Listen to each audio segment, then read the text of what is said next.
ہم اپنے مالک کے کرشموں کو کبھی نہیں سمجھ سکتے۔ وہ عجیب ہے، بہت آزماتا ہے، آخری حد تک لے جاتا ہے اور پھر ایک دم سے کچھ ایسا کر دیتا ہے کہ تمام زخم ایک ساتھ بھر جاتے ہیں۔ یاد ہی نہیں رہتا کہ تکلیف کیا تھی۔ انسان کی اتنی اوقات نہیں کہ وہ اللہ کا قرب حاصل کرے۔ اللہ جسے پسند کر لیتا ہے اسے اس کے عیبوں اور ناپاکیوں سمیت زبردستی اپنی جانب کھینچ لیتا ہے۔ جب اللہ کسی کو پسند کرتا ہے تو اس کی پریشانیاں بڑھا دیتا ہے تاکہ اسے اپنے قریب کر سکے۔ میری ٹوٹی پھوٹی عبادتوں کو ایسے قبول کر یا رب کہ سجدے میں جھکوں تو مجھ سے جڑے سب رشتوں کی زندگی سنور جائے۔ جب اللہ تمہیں کنارے پر کھڑا کر دے تو اس پر کامل یقین رکھو، کیونکہ دو چیزیں ہو سکتی ہیں، یا تو وہ تمہیں تھام لے گا یا تمہیں اڑنا سکھا دے گا۔ خدا کی محبت کا انداز بھی کمال ہے۔ سب کچھ دے کر کہتا ہے کوئی مانگنے والا؟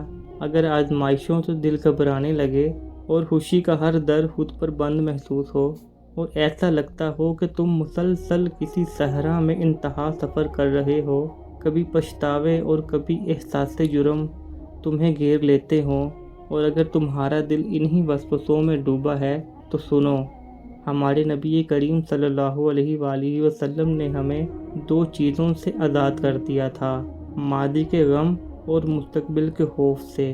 کوئی برا واقعہ اگر تمہارے ساتھ گزرا بھی ہے نا تو تم اس کو اپنا استاد بنا لو۔ جانتے ہو دنیا ماضی اور مستقبل کی قید سے آزاد بھی ہے۔ دنیا میں کوئی کام جلدی یا تاخیر سے نہیں ہوتا۔ میرا رب خود فرماتا ہے کہ ہر کام کا درست وقت مقرر ہے۔ خود کو پچھتاوے اور احساس جرم سے باہر نکالو۔ قرآن کی ایک آیت کا مفہوم ہے کہ جو مصیبت بھی اللہ کے اذن سے تم پر نازل ہوتی ہے، تم یقین رکھنا وہ بس کچھ وقت کے لیے ہوتی ہے اور اس میں کوئی عظیم مصلحت اور خیر پوشیدہ ہوتی ہے۔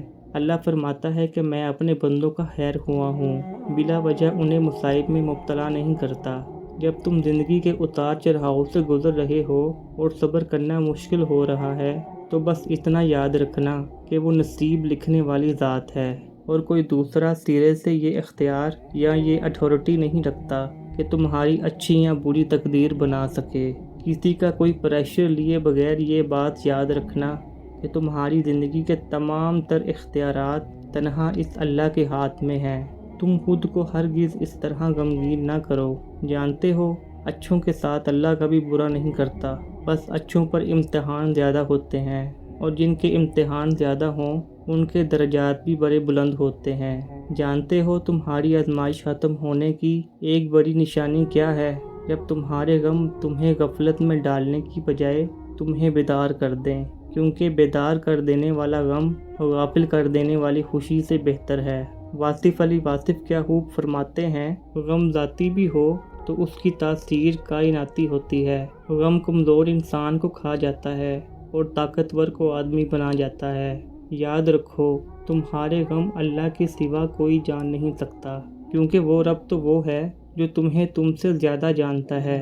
جب تم اللہ سے کہتے ہو نا کہ یا اللہ میں ٹوٹ رہا ہوں، کمزور ہو رہا ہوں، صبر نہیں کر پا رہا، تو یقین رکھو اللہ از دی بیسٹ لسنر، وہ تمہارا ایک ایک درد سن لیتا ہے۔ مطمئن ہو جاؤ، اللہ کے سامنے بہائے گئے آنسو کبھی بھی تمہیں خسارے میں نہیں ڈالیں گے۔ نکال پھینکو اپنے دل سے اس بے یقینی کو، وہ رب تمہارے لیے صبر کے صلے لے کر بیٹھا ہے۔ تم تو وہ خوش نصیب ہو جو اللہ کے در پر آئے ہو۔ وہ رحمان ہے، تمہیں سب عطا کرے گا، جسے پا کر تم ایک دن مسکراؤ گے، اور عنقریب تم وہ دن بھی دیکھو گے کہ جب وہ مہربان رب تمہاری زندگی کی پوری کتاب کو بے انتہا خوبصورت رنگوں سے بھر دے گا۔ مطمئن ہو جاؤ، تمہاری اٹھائی گئی ایک ایک تکلیف پر تمہیں دگنا انعام ملنے والا ہے۔